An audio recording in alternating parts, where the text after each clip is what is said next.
is silence enough that I can start, I think. Thank you. Thank you very much to all of you for coming tonight, Friday night. I hope it's going to be a nice end of a hard-working week. And I want to celebrate it with you. This is the idea of having this kind of evening together. But of course, on top of welcoming you all, I want first of all thank Ambassador Stefano Beltrame and his wife, because not only because we are very good friends, but mainly because this is their building. It's the Embassy of Italy, as you know, Palais Metternich, and they are very kind to host us tonight.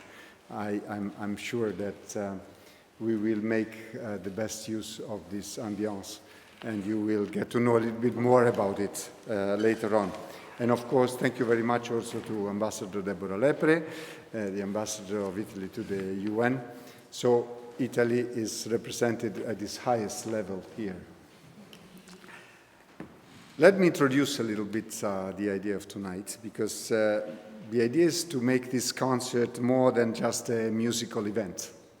We want to make it more an experience. So we will try to explain through words. I will be the words. And the music, here you will have the music, who Niccolò Paganini was and what he represented in his time. We hope that we will be able to recreate at least some of the same emotions that nearly 200 years ago the Viennese listeners felt in this very city, and some of them even in this very place, in this very site. So we are privileged to be in the same site where Paganini was. We want to do it by telling you the story of one important year in the life of Paganini. It's 1828. We go back to 1828, when he came for the first time to Vienna and started his first European tour that contributed so much to his everlasting fame and popularity in the world of classical music. This musical genius was born on the 27th of October, 1782, in Genoa. And at that time, Genoa was the capital of the Republic of Genoa. You could not speak of Italy as such, but we had so many different republics. And he died in Nice on the 27th of May, 1840, at the age of 57.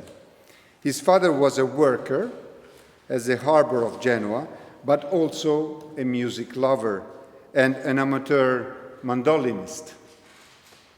At the age of 5, Niccolò started studying mandolin. But at the age of 7, he switched to the violin, and later on, he also mastered the guitar.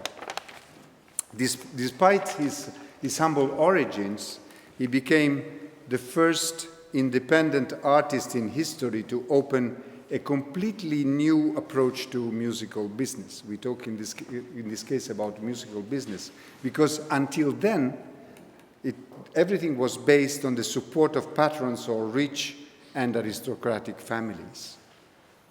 At the end of the 18th century, Paganini left Genoa and started traveling all over the many states that composed Italy at that time.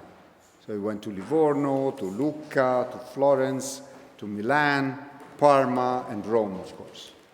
He never left the Italian peninsula for 30 years, until 1828, even if his fame had already spread all over Europe at that time. I think it's enough talking now, at least for this first part. And we are now ready to listen to the first composition of the program that will be played by Mario Ossen. He will play the Capriccio for solo violin, Nel cor più non mi sento, which is based on an aria by Giovanni Paisiello from the opera La Molinara. Please welcome Mario Ossen.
now, let me explain to you the link with Metternich, Paganini and Metternich. Why, with Mario and his quartet, we really wanted to play in this place, which is one of the places of Metternich in Vienna.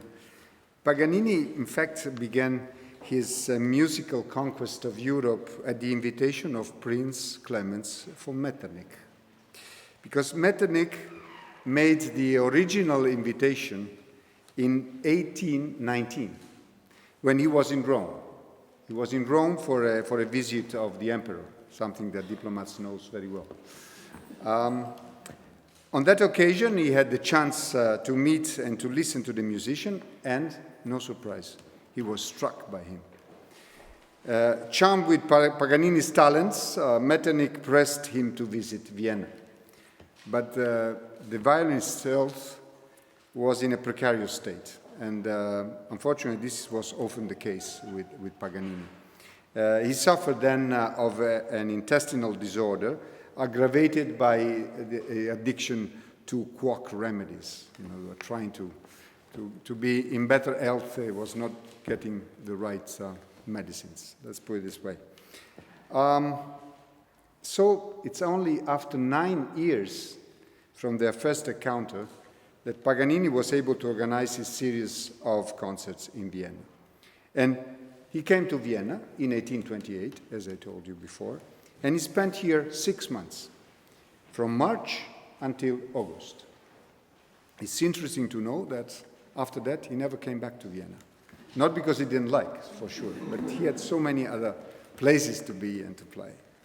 The role of Metternich, and this is interesting, was crucial, because of course he was a very influencing man at that time. But for the popularity of Paganini, in particular, it was important the very efficient network, communication network that Metternich had at his disposal. And he made, in fact, a very effective use of the media of the time. So, thanks to the help of the Chancellor, Paganini was at the center of the attention of the Viennese cultural scene. While in Vienna, he also had a chance on the 15th of May to play at the home of Prince Metternich during a reception on the prince's birthday organized by his wife, Marie Antoinette Leicam. Again, now it's time, I think, to get to the music, and in particular to introduce our wonderful quartet. So I will invite.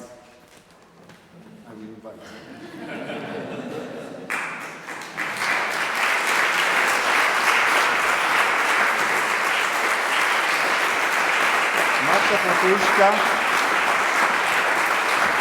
on viola, Liliana Kleayova on cello, Alexander Svete on guitar, and Mariosen violin that you already listened. They will play for us Introduzione, Andante marcato, Vivace, which is the first movement from the Quartetto No.5. But before that, and you will see, I will take the opportunity and the chance that I have also to involve a little bit the musicians. And in this case, I will have short questions to each one of them, not all together, don't worry. But I will start with Mario, if I can. And my question to Mario is, why this piece that you are going to play is very much related to Metternich? Yes, it's so interesting that Count Metternich heard about Paganini in Rome, as you already mentioned, but they didn't meet during the concert organized by the Austrian ambassador in Rome, but they met in private environment. Count Metternich invited him to visit him in his residency, and he was totally impressed to see a man totally devoted to music and inspired by the violin. A man who was actually someone who was very modest, nothing to do with the image of Paganini we know in the 20th century. He was a very modest person, and he was impressed to hear that Paganini many times mentioned that he must interpret the music so strong that other people can be convinced and also feel the message of the music. And so he performed in private crisis, in private concert, very often his chamber music jewels. So this is his actually one of his most favorite repertoire, playing for friends, playing for the aristocrats, for noble people who appreciate the music, who live with the spirit of music. And it was so interesting when Paganini went and visited Metternich in his residency, he saw a violin on a piano. And he was, at the first moment, a little bit surprised, and he asked, is it someone playing for you today, this morning? He said, no. And Count Metternich answered him that he is a hobby violinist, and he plays a lot of hours in his free time, enjoying the beautiful sound of the violin. And Paganini asked him to play several extracts, and Metternich heard him playing for the first time in his residency, playing on his Guarneri del Gesù violin. So, and since this moment they became friends, and Paganini played several times for Metternich and his friends his chamber music quartets. And one of the quartets we will perform tonight is one he for sure performed for Metternich family.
now something about the arrival in Vienna of Paganini, because what we know is that Paganini's departure from Milan for Vienna probably took place on the 10th of March, 1828, because he wrote this in a letter which was dated the 2nd of March, 1828. What we know is that his wife and singer Antonia Bianchi and his loved son Achille arrived in Vienna on the 16th of March 1828, together with Paganini, of course. His first concert was on the 29th of March 1828 in the great Redutensaal, and it was his first concert given outside Italy. The ground floor for this concert was full, but the gallery was only moderately attended. We will see that this is not the case for the following concerts. The entrance fee was more expensive than usual, and this was all over for all the concerts, because this practice became the violinist's custom, which earned him more money and gave his performances an aura of absolute uniqueness. The more you pay, the more you want to be there. So that works even at that time. The starting time of the concert was quite unusually 1:30 in the afternoon. Daylight was shielded and candlelight spread festive splendor. The first concert was attended by some important musicians such as Franz Schubert, Johann Strauss, Anton Diabelli, and other artists. Of course, everybody wanted to listen to Paganini. But now we are ready to listen to another piece, of course. Next piece is going to be an Allegro, the Allegro from the Quartetto No.5. But before listening, again, I will take the privilege, and this time my question will go to Alexander. And the reason is that in this piece there is a very relevant, very nice solo guitar. And the guitar is another instrument very dear to Paganini. So I would like to ask you what Paganini's music and this particular piece means for a guitar virtuoso like you. Yeah, I'm always surprised how well Paganini knew the guitar. And he was taught the guitar by his father, who was an amateur, and the guitar was his long life companion. And as you heard before in the previous piece, Paganini used the guitar as a harmonic instrument for the bass, for the harmonic fillings, for some figurations. It differs from quartet to quartet. But sometimes when he wants to change the mood or gives to the music, to the music in general, a certain atmosphere, he gives the melody to the guitar. And in this quartet, in the first movement, in the second part, the mood changes completely. It goes to minor key, and he composes for the guitar a very beautiful romantic melody interrupted by virtuoso passages producing nice sound effects, but never superficial. Yeah, thank you. Thank you, Alexander.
before about the first concert in Vienna, but of course there were many concerts. In fact, during his staying in Vienna, Paganini played at 14 official concerts and a number of private concerts. He developed two artistic ways of playing in Vienna. One informal with friends, more or less what we have tonight, and the other for public performance. At the first 5 public concerts, the following ones were initially not planned, so he was supposed to play only 5 concerts in Vienna. Took place in the candlelit festive great Redutensaal, as I mentioned before, like the first one. The second concert took place on 13 of April, 14 days after the first one. The concert was literally stormed. And now I will use a quote from an article of the time. More than 600 people who couldn't find a seat had to return. At this concert, the highest court was present, of course, without His Majesty, the Emperor, who was not used to participate to this kind of concerts. Franz Schubert assisted also to this second concert, just to give you an idea how much not only he loved Paganini, but he was then influenced by him. On the 13th of April, Franz Schubert wrote to a friend, "In the Adagio, I heard an angel sing." After the 5th concert had been announced and performed as Mr. Paganini last concert on the 11th of May, but nevertheless, after 2 days, another one took place. And this time at the Imperial Palace Hofburger Theater, and this concert was scheduled at the request of the Emperor, who was present himself with his family. But now let me share a small curiosity, because I'm giving you details, and there are a lot of many. Why do we have all this information about concerts, how many people, where they were sitting, and everything else? Because there are 2 very interesting documents that still exist. One of them is the Libro Mastro dei Conti del Signor Cavaliere Niccolò Paganini. Mastro dei Conti means general ledger, where you keep, which is today in the Genoa Conservatory. And the so-called red notebook, just a notebook that was being used, which is in the Library of Congress in Washington. Thanks to these 2 documents, we have a precise chronology not only of Paganini's concerts, but also of the costs of the musician, his net earnings, and the number of tickets sold. We will not keep note of what is tonight. And now we have another wonderful piece. It is the Allegro con brio and Minuetto, which are 2 movements, not 1, 2. In this case, you will have 2 parts, from the Terzetto in D major. And again, I have somebody to use for a question, and this time is Liliana, because in this piece, you will hear the cello, which has a very important role. So Liliana, you are now writing this PhD on on the violoncello on Paganini's compositions. I think you are in the best position to tell us why the cello is so significant in Paganini chamber music. I will also stand up because otherwise it's not very good to hear. Yes, it's very, very special for a cellist, as a cellist, to perform these chamber music pieces, because Paganini didn't write another original piece for cello, because mostly he wrote for himself. And he played violin, he played viola, he played guitar, but cello he didn't play. So at these pieces, he uses the cello mostly as like the guitar as an accompanying instrument. But in the Terzetto, it's a little bit different. The cello has many melodies, and another passages, virtuoso passages. I want to say also that this is really special for Paganini and new for this time of composing of classical music, because he composed at the time of Haydn, Mozart, Beethoven, and they used the cello in the chamber music only or really most of the time for as an accompanying instrument. And as you hear now tonight, the cello has really virtuoso passages to play, really challenging. And also I want to say a very interesting story about the Italian cellist Gaetano Ciandelli. He was a young cellist, talented cellist, living at the time of Paganini. One day he met Paganini on the street, the young Ciandelli, and Paganini was at that time very sick. So Ciandelli decided to help him and took him at his home. And as a sign of gratitude, Paganini told him, okay, I will give you some cello lessons, some music lessons, yeah? And after a few days, Ciandelli became one of the best cellists in Italy, and is one of the most important cellists for us, because he wrote cello method, school for cello. So this is really a very interesting story also for us. Thank you, Paganini. Thank you, Paganini.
I hope that by listening to all this music with great attention, I've seen, you are now more into the atmosphere that we wanted to recreate. Because I will now tell you a few things about what happened during the months that Paganini was here in Vienna. Because his presence had quite an impact on the fashion of the time. Soon after his first concert, I mentioned before, everything started being alla Paganini. Fashion assumed his name, hats, dresses, gloves, shoes bore his name. Cooks called certain dishes after him. I'll give you some examples. And these are taken from the articles of the time. I'm not inventing them. I mean, you can check. In the restaurants, when offering what was best and most expensive, the waiters asked the patrons if they wished to dine alla Paganini. There were chops alla Paganini, rolls shaped like a violin alla Paganini. Women wear ribbons, buttons alla Paganini. Men smoked pipes and cigars alla Paganini. Snuff was taken from snuff boxes alla Paganini. People played on billiard tables alla Paganini, and so on. I will stop here. Today, I think we would certainly call Paganini as an influencer. However, all this attention also brought many rumors about his past and his personality, like those about his incarceration. According to Danilo Profumo, is one of the most important contemporary biographers of Paganini, this particular rumor, and here I will quote Profumo, troubled Paganini, who turned to a friend who lived in Vienna, Major Camillo Vaccani, and had him translate into German a short disclaimer published in the Theaterzeitung on the 10th of April. In it, Paganini strongly stated that he had never been forced, for whatever reasons, to a different existence than that of a free man, honored citizen and faithful observer of the law. But as it happens today, this gossip that was going around about his detention, duly amplified and distorted, naturally contributed to the success, the scandale, as we say, increasing the aura of mystery that hovered around him. And now we are all ready for the next piece, a very famous one, and is La Campanella. The reason why we are playing this here will be explained after by Mario, but you will hear for tonight a special arrangement of this concert for violin, viola. We hope. We hope. Yes, okay. Guitar and cello for the quartet. And this arrangement was written by Rudolf Leopold. And you will listen tonight to a premiere. It's the first time that it's performed in public with this arrangement. But I want to ask to Mario why this piece was so famous and became so popular here in Vienna. So we should never forget the birthday of Paganini, 1782. It was the epoch of the classicism in the music. So he was the most revolutionary artist in the beginning of the 19th century. We should also never forget that the famous romantic composer like Liszt, Chopin, Schumann, Mendelssohn, they were all a child, 10 years old. They heard him playing and they started to practice. They devoted their efforts to become also like Paganini, a human who goes beyond the limit of the humanity. This was the spirit of Romanticism. So when the people heard these pieces, they were so inspired that Johann Strauss wrote a valse, Opus 4, if I am not wrong, if I remember well, it was a valse dedicated to the La Campanella, also Brahms, Liszt, Chopin, Rachmaninoff, a lot of romantic composers inspired by the music of Paganini wrote pieces based on the melody. And I also want to say why it was so inspired, so special. The music of Paganini, it's based on the Italian tradition, vocal tradition, melody, not the contrapoint, not the harmony like the Viennese classicism.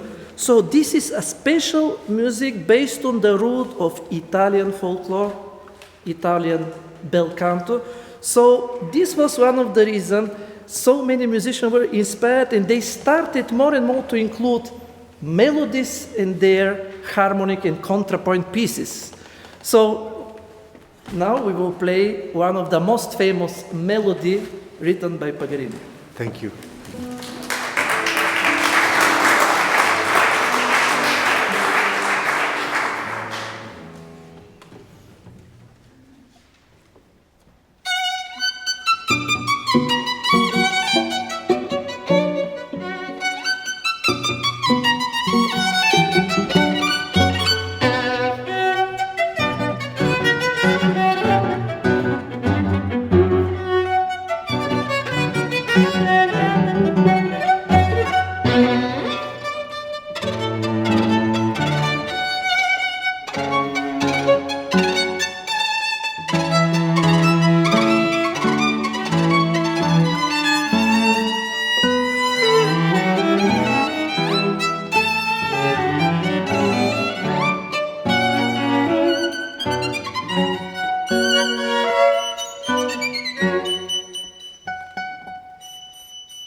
come here immediately to get some, applause as well. But it's them. Now let me share with you something about the personal life of Paganini in Vienna. What happened to his personal life? Well, first of all, as I said before, Paganini's health was never robust, and even in Vienna he was quite sick. So, while in Vienna he had to put himself under the care of the renowned military surgeon Maren Zeller, who gave him the Hahnemann homeopathic treatment and advised him to take the baths at Karlsbad. I think every place he went, he got some different therapy for his many health problems. On another side of Paganini's life, there are historical accounts that suggest that Paganini had numerous love affairs and relationships with women throughout his life. In fact, Paganini said of himself, "I am not handsome," and this is proved by the many pictures, "but when women hear me play, they come crawling to my feet." Paganini's life, however, was not made only of successes, and this was not only just due to his illness. In Vienna, the relationship with the singer Antonia Bianchi, from which little Achille had been born, ended. The separation was inevitable. Paganini wrote that Antonia Bianchi was driving him crazy. In fact, he used other words, which are not even Italian and more genuine, but are very, very clear. And he could not stand her any longer. I quote from a letter, in this case, that he wrote, that Paganini wrote. "Bianchi has long stood disunited from me because she is an iniquitous beast. And never again will I be able to hear of her." So in June 1828, the court of Vienna entrusted Achille to his father, while Antonia Bianchi received a compensation of 2,000 Milan scudi. So even at that time, the divorcing was quite a business. Shortly afterwards, Antonia Bianchi left Vienna, that was part of the deal, and returned to Italy. For many years, Paganini was a single father, taking very good care of his son. Also, few words I would like to say about Luigi Germi that I was mentioning before, because Luigi Germi was a lawyer from Genoa, but he was the impresario, advisor, and best friend of Paganini for many years. If today we know so much about the life of Paganini, it is also thanks to the many letters that they exchanged and were conserved by Germi. So now, I think, again, back to the music, and we will listen to Recitativo and Adagio Cantabile. It's the third movement from the Quartetto No. 15 in A minor. But now you have noticed, I think there is somebody who has not had the opportunity, and for me, I didn't have the privilege to make a question, but this is the right time, because in this piece there is the viola has a very important role, so I address to Marta a very, simple but also important question. What was the relationship of Paganini with the viola?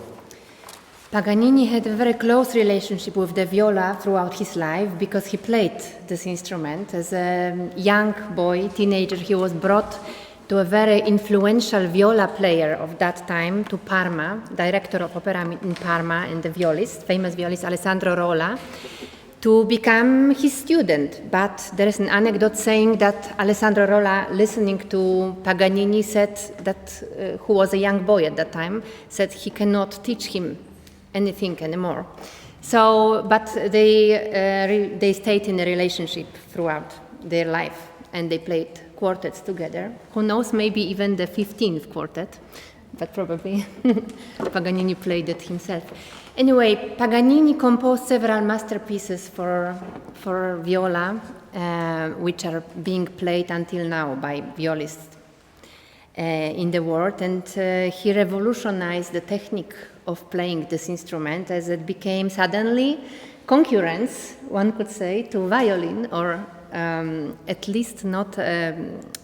It was not anymore a harmonic instrument filling in the harmonies in chamber music, but also had parallel virtuosic, as you could maybe hear, passages in chamber music or in masterpieces like Sonata per la Grande Viola, which he composed and performed himself on a very, very unusually big Stradivarius viola in London in 1834, and it brought viola to different light.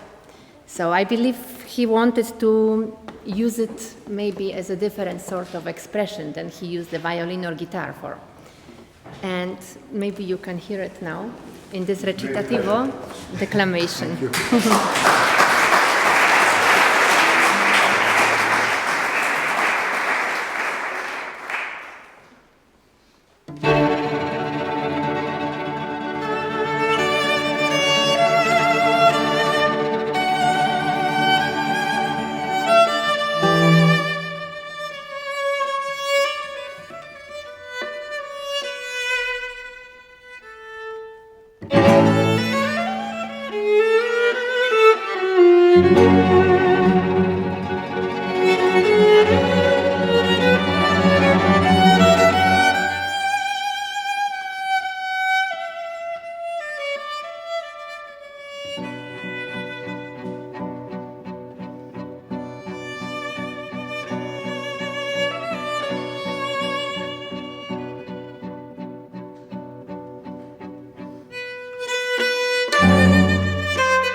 we are getting to the end of our musical journey.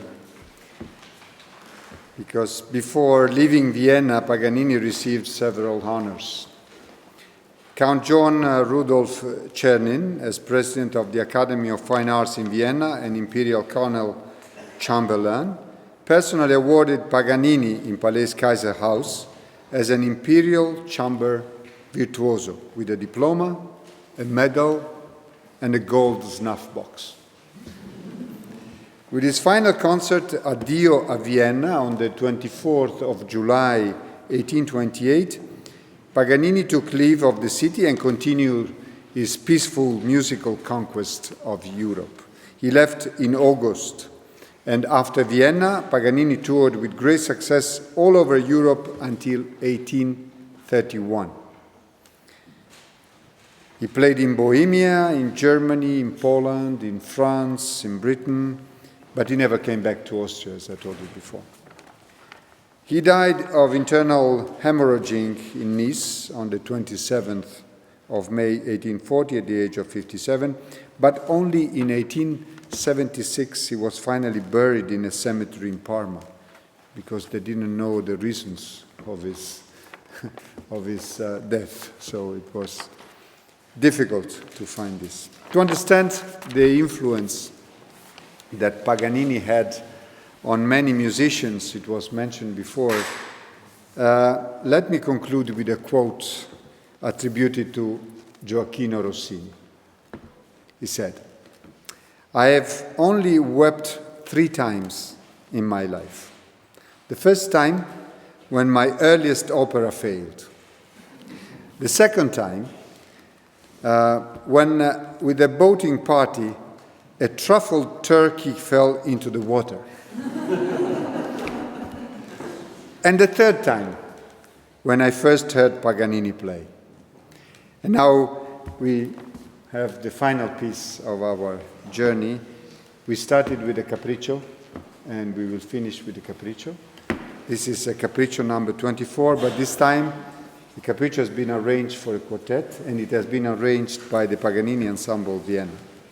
And one final question, if I can, to Mario. And the final question is, why was really Paganini so important for the European history of music? Yeah, he was the first who discovered this approach to the audience.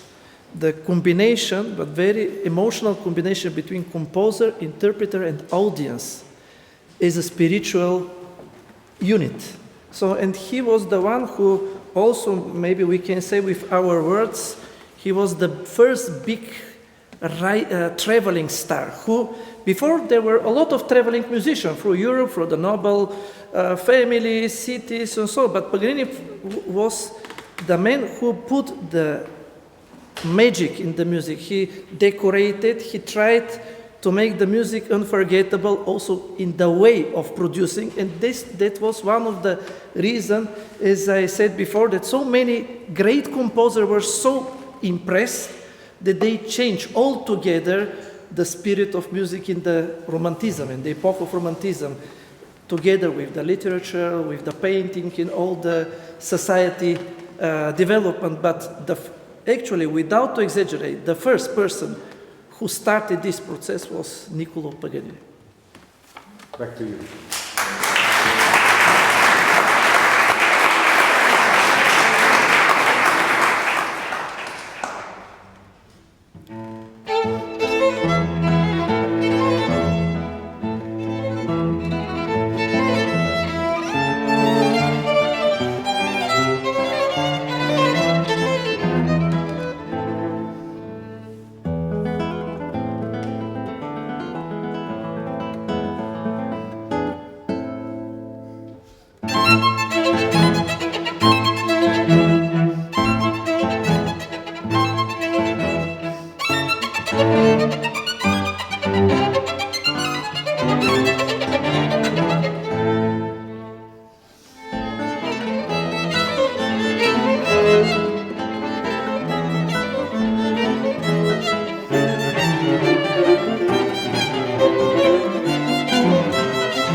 Finished, but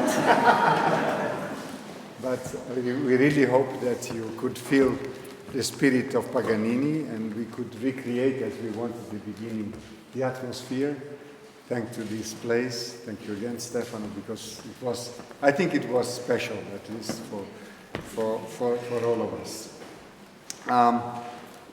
In case you want to know a little bit more about Paganini, you're curious, I want to draw your attention to the fact that Mario and I have also done not only all this, but even a website, which is called Paganini in Vienna, no surprise.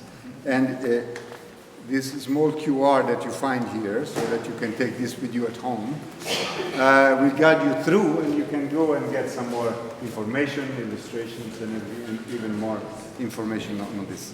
But of course, if this evening was special, it's thanks to this wonderful Paganini Ensemble Wien, because they played wonderful music. So thank you to Mario Osen, to Marta Potrushka, to Liliana Kijaeva, and to Alexander Svetlov. Thank you very much.